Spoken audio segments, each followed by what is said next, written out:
All right, you know him as the architect behind Brooklyn FC. Kevin Tenho's journey, it's got a lot of twists and turns. So he was born in New York, moved to Columbia, came back, became a professional goalkeeper for the Cosmos and other teams, also coached at Queensborough United. His entire career has been in the trenches of the beautiful game. He's not just a front office executive, he's a true New Yorker who's lived and breathed this city's unique soccer culture.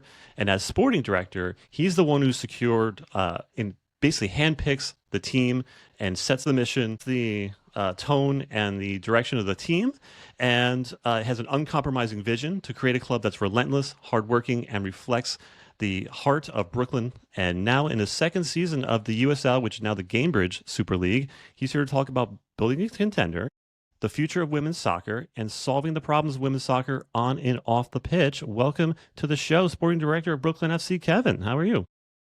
Hey, Gary, thank you so much, and hi to everyone. Thank you so much for having me here. Excited to have a great conversation with you. Of course, the big thing for us is we want to see the success of the Super League. It's very, very important to us to see that development and see the growth and the exposure of more women in professional soccer. So from us, the fans, the players, staff, and soccer in the United States and beyond, we're really, really excited to have you on the show, have a great conversation. We spoke with players Jess and Sam already. So for all the fans listening, if you haven't heard that episode, go check it out. But we wanted to take a peek behind the curtain and take a deeper dive into the club. And there's better way to know that than having you as a guide, Kevin. So thank you again. Thank you, Noela. So, Kevin, some quick rapid fire questions.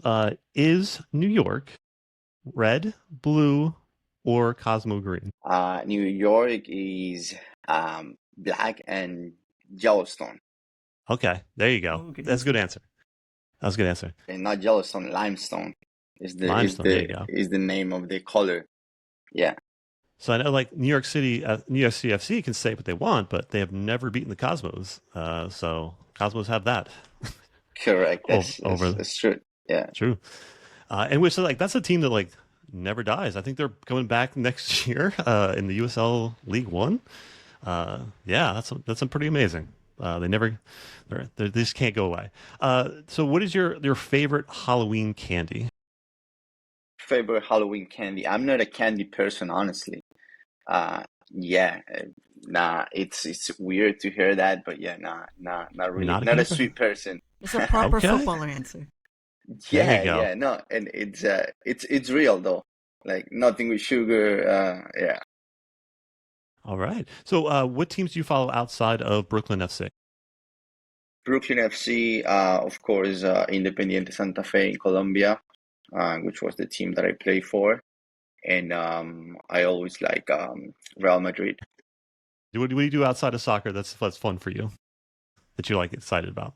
I spend time with my family. I'm a very familiar person, honestly. I think having quality time with the persons that I love is the other thing outside of work that I love to do.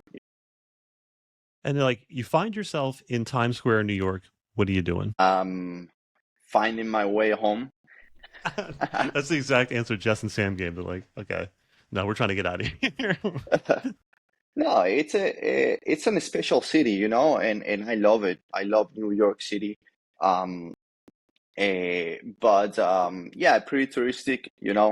Of course, I don't go so often to Times Square as you mentioned, but when I'm there for X or Y reason, I try to enjoy as much as I can, and yeah, but You're like, get out of not there. too often. Yeah.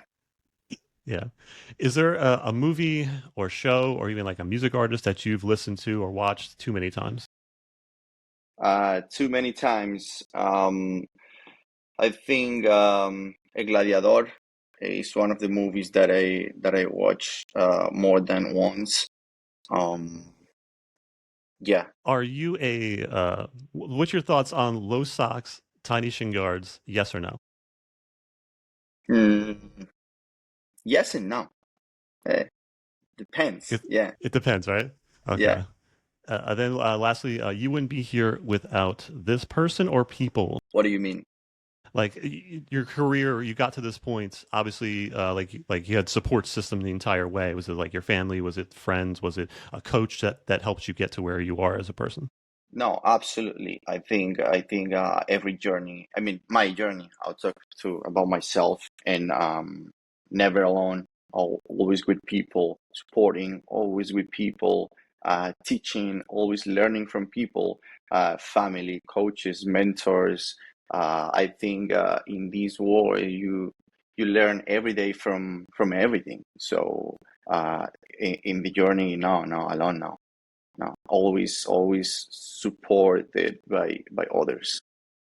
Yes. So for those who may not know the back end of a soccer team, can you just run through for us what is a sporting director and what do you oversee and the types of decisions you're making on a day-to-day basis? Yeah, the role of a sporting director is a very interesting one. About the decisions that I made every day is trying to run all the sporting part of the organization, from choosing a coach to try to develop the team, trying to develop the recruitment of the team, trying to get better in every aspect in the sporting side within the club. And your background also is, as Gary mentioned, like super unique, spanning from like a professional goalkeeper to a youth coach as well. You were a scout and now a front office executive. How did these different experiences prepare you for the complexities of being a sporting director, especially in a New York franchise, which is brand new? What would you describe your philosophy as? Yeah, I think every experience that I had brings or gives value to this journey, into this role that I have right now. Because as I mentioned before, you learn from everything. Since I was a soccer player, since I was, as you mentioned, a youth coach, or trying to run a youth academy, work with college players. So everything gives you a different perspective of the game and of the life and the different stages of every athlete, because it's not the same to work with a professional athlete that to work with a youth athlete, or to work with a man, or to work with a woman. It's the same sport, but I think you have to treat every person in a different way, every personality in a different way. So that's the beauty of this sport as well. Couldn't agree more. And especially, I would tack on also, we talked about on a prior podcast, the complexities of working with like youth development and youth players. So for us, I think it's great to see a sporting director who has that experience working at all different levels, like you said, with all types of players and then being able to bring all that together, I think is great. You were born in New York, but raised in Colombia. You returned to New York as around a 20-year-old, I believe, if that's correct. Correct. So, Correct. and you played professionally here. So can you tell us a little bit more about the city's unique soccer culture and its diverse communities? Because obviously you also worked in Queensboro, the world's borough. And so for us, how has that influenced your approach to building this club as well, from the ground up? Yeah. Yeah, I think this city has a unique thing, which is every people or every person from Brooklyn needs to feel identified with the club, and I think the character of the team, of the club, needs to be reflected within the players, and that's what we are trying to build, a team with a certain type of character, certain type of personalities that we bring to Brooklyn FC, and that's one of the important parts that we apply in the recruitment. That's why we we don't just choose good players with good capacities or good technical or tactical aspects, but as well good persons that fit with the community, with the city, with Brooklyn in and off the field. That's great. And it's also really awesome to see a lot of the players, like you said, involved in the community, taking part in a lot of different activities. So it's been really exciting to see you all try and incorporate yourselves and start to build those relationships in Brooklyn and beyond in the city. Just last question for me. Brooklyn FC is a new franchise in a city with a highly competitive sports market. And that presents its own unique set of challenges. How does Brooklyn compete in that marketplace? And what makes you confident in the club's long-term sustainability? Yeah, yeah, it's a good question and a good appointment. Like as you mentioned, it's a tough market. Yes, we are the only women's professional team in New York City, which is excited. Um, but yeah, no, I think with work, with the right people, with the right vision, as we are doing, we are going to be very successful. Uh, and yeah, we need to keep working. We need to keep going in the right direction, and everything is going to be good with Brooklyn FC. And so about like just about Brooklyn, like where do you think, like as far as the soccer culture is there, where do you think it can improve as far as getting, I guess, players from lower economical like backgrounds to be able to go into like a pro team and pro environment? Like how do you build that like pathway from youth and serve those who maybe don't have quite the resources of other people, because that's a huge issue in the sport. Yeah, yeah. I think football is a sport for everyone, and Hmm. that's the way I grew up. That's the way that in most parts of the world is managed. Football needs to be for everyone, and everyone has to have the opportunity to get into football. So that is also one of the things that we are trying to do and trying to show to the community. That's why, as Noela mentioned before, we are, trying to visit the schools, doing programs, sending players to the schools, to community services, trying to get the staff to know the people, so the people know that they are here, the staff players, the Brooklyn FC is here for us as well, and they can feel identified with us. Uh, and of course, we need to create those pathways to get the players to pro. And as far as Super League is concerned, what is like, how would you describe the type of player that makes it to the USL right, or to Cambridge Super League right now?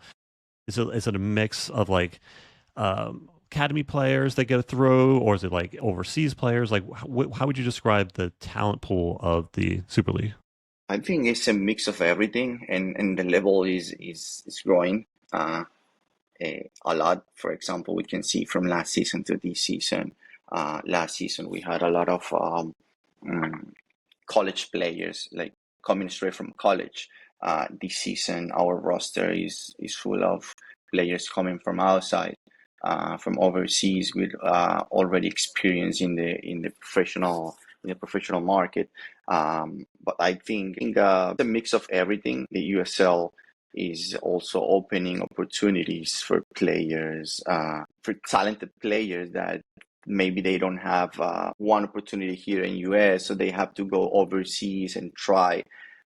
So right now the pool is bigger, But yeah, I think it's a mix of everything. And what would you say the vision is of the Super League over time? Like, where do you think it fits into the hierarchy of women's soccer? And like, is this something that is going to be like a competitor for the NWSL? Is it going to be its own thing? Like, what market, or like, does you think that fits into? Yeah.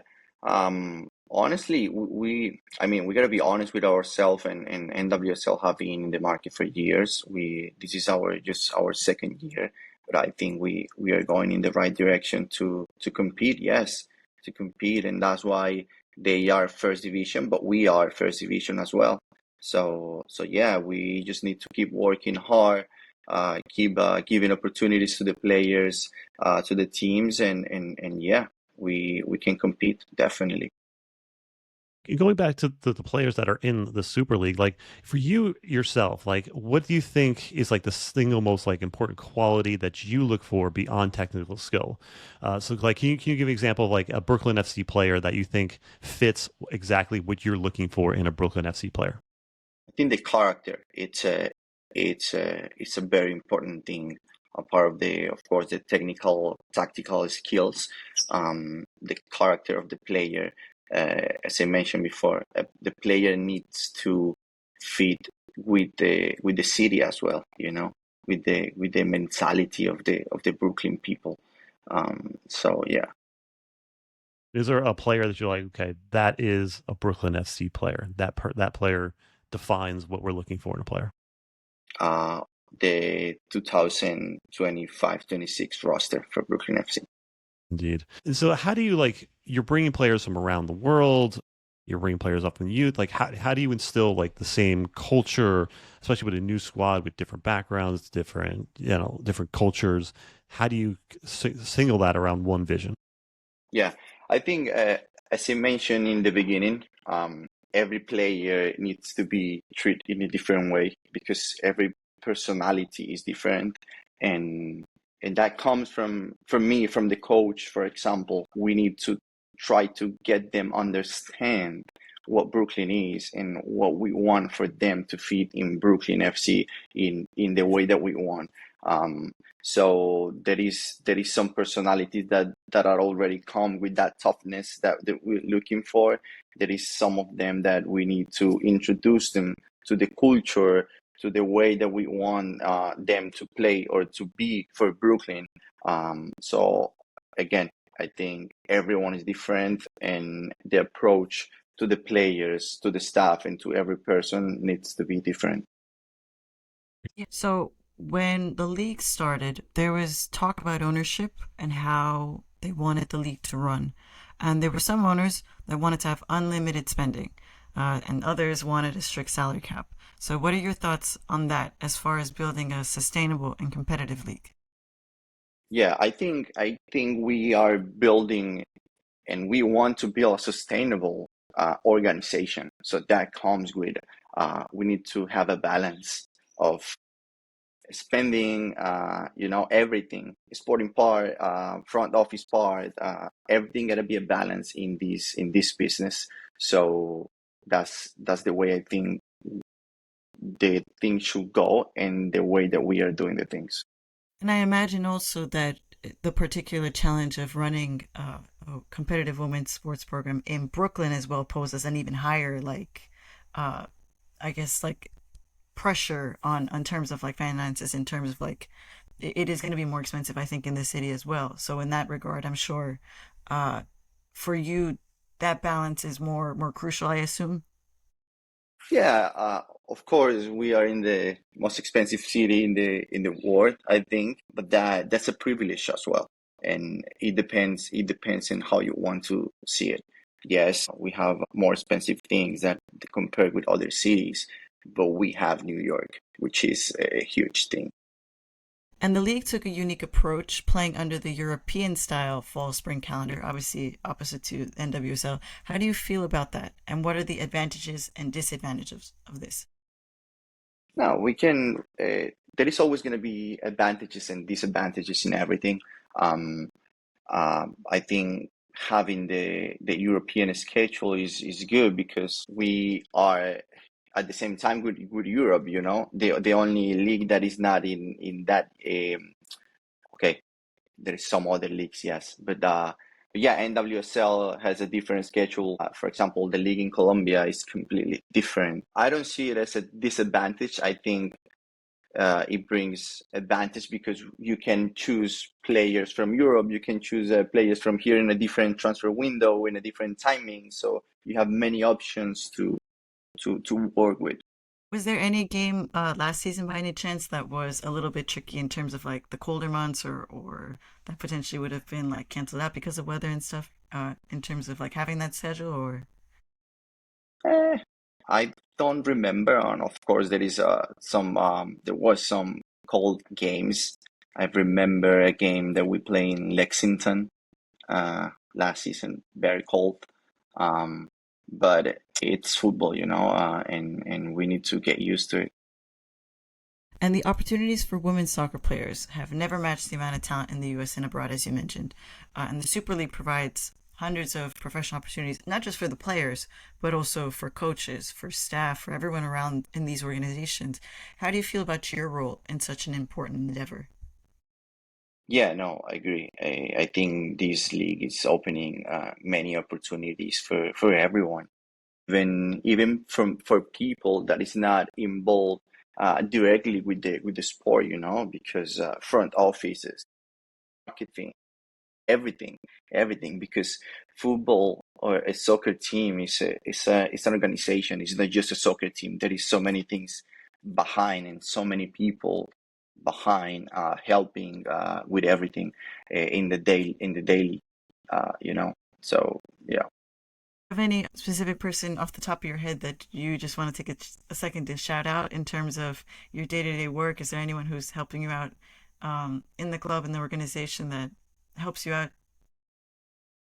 Yeah, no, I think everyone. I think the shout out is for everyone in the organization, not just the ones above me, but everyone, the coaches, the staff, the players, the front office, the president, the owners. So yeah, I think everyone, the people from social media, the people from PR, I think everyone deserves that shout out, because when we win or when something good happens with the team, everyone sees the players, which is good, because the players are the face of the organization, of the team. But at the same time, there is a lot of people behind working hard to make this happen. So Super League itself, I guess the word solve is not the right word. Maybe presents a huge step forward in correcting unique systemic issues like we just talked about with the player pathways, within like lack of opportunity, lack of pay, lack of professional environments, lack of diversity in the pathways, and abuse of power. We went through that whole thing a couple years ago. So how does the USL like go forward and not correct, but like show a path forward that these issues are a thing of the past and we can do things the right way this time? Knowing those mistakes or those lacks of things, we have a base, you know. And of course, everyone, not just the USL, but everyone needs to learn from those mistakes. So I think trying to do the things in the right way and learning from those mistakes from the past is the way to get better. And like as a media figure, I believe you can't cover women's sports like you do men's sports. You can't talk about women's sports like men's sports. You can't promote them. You can't promote them like men's sports. And I think there's an issue now where a lot of male centric organizations and media outlets are treading into this space without maybe doing the research and understanding the different complexities of running women's sports teams, the issues that women face. How do you feel about like your role being a man promoting a women's sports team? Yeah, no, definitely. As you mentioned, it's not the same. It's a different thing, and the woman needs to be treated in a different way. I feel that the women's football is growing uh, so fast, and it's very interesting because every day the sport attract more people and more fans and more quality, and you know, and more interest from the people outside. Every day that you can see more little kids, girls wanting to play soccer. So it's an exciting thing, and being a part of these path is huge. It's a huge thing for me. Yeah, it's like when you think about it, like Italy, huge soccer footballing nation. They finally got their first women's professional league 2 or 3 years ago. So that shows you like just a little bit of like how not far behind, but just the systemic issues and hurdles that women have to face getting into the sport. And it's different in the fact that like you have to not only balance your own like personal like ambitions to grow your own self and to grow the league, but like you're opening doors and creating a pathway and like showing little girls at high schools that hey, there is a chance for you. This is a path for you, and you have to open doors behind you and leave them open. So that is a pretty cool thing to be a part of so early on, even in your career. Let's talk about Brooklyn FC itself. Let's promote the team. So you got recent renovations at your home field. So tell us about your home field and like some of the new things. I mean, there's the stoop, I think the beach club. You upgraded some sound and some lighting. So like, what is the experience like at your park? Yeah, yeah, no, it's excited. It's excited. As I mentioned in the beginning, we are trying to get better in every aspect, not just in the way of play, but every single detail for the organization is important. And as you mentioned, the new things in the stadium are amazing. It's a new experience to be literally be in the field and watch the game from the field, just from there. So yeah, it's a new thing from us to the fans, and we are excited to keep improving and keep bringing new things for the fans and for the community. How do fans get to Coney Island? Is there a path? Is there public transit? Is there a lot of parking there? Like how do fans get to the stadium? Yeah, no, I think no, I'm sure there is many ways. So drive, there is a big parking lot. The train station is just a block from the stadium. So yeah, it's an easy way to get to the stadium. Indeed. And like, do you guys have like a supporter group already? Are you still working on that? Yeah, we have our supporter group. Yeah, yeah, they go every game to support the team. Yep. Very good. And this season, I mean, you started off well last season. We'll talk about the team. You missed the playoffs, I think, on like the last day of the season. And I'm sure that was very, very heartbreaking. And this season, I think you're 1-2-2 to start the season. What are your thoughts on the start of the season? What do you need to do to improve this team that like you can get to that playoffs and get to the next step? Yeah. So it was a big turnover from last season to this season in every aspect within the sporting part. So we are trying to create something new. We are trying to implement some new things. So everything comes with a process. Um, we're trying to implement another style of play, with different people, with different players, with different staff. So we are pretty happy with what we are doing. Of course, as we have been saying, it takes time because we are trying to build something different. We are the good thing is that we are going in the right way, and we are pretty confident that the players and the staff um, are gonna get there. Indeed. And then what's your next game? Our next game is for Lauderdale. Yes, we just want to thank you again, Kevin, for your time, for this insightful conversation about the past, present, and future of Brooklyn FC and the Super League. We discussed the club's vision, your unique journey to this role, and the exciting growth of women's soccer in this country. It's clear that Brooklyn FC is being built with a thoughtful, long-term approach, and it's a project that a lot of people are really excited to follow, ourselves included. So we're excited to see you guys Thank you. continue. Thank you, Noela. Thank you, Gary. No, I really appreciate the invitation and happy to have conversations with you guys. Absolutely. And so for everyone listening, you can see Kevin's vision in action this weekend. Brooklyn FC's home match is on Sunday, September 28th, where they host Fort Lauderdale United FC.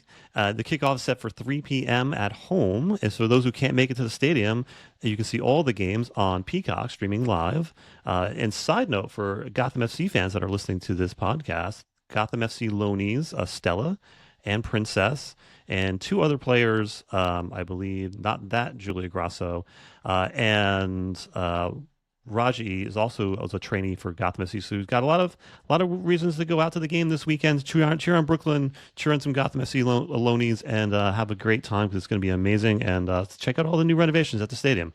Again, Kevin, thank you for doing this. This is a great thing. Hopefully, we can do this again soon. Keep up and follow you guys for the rest of the season. Absolutely. Thank you, Gary. Thank you, Noela. Happy to Thank you. see you guys again. Bye.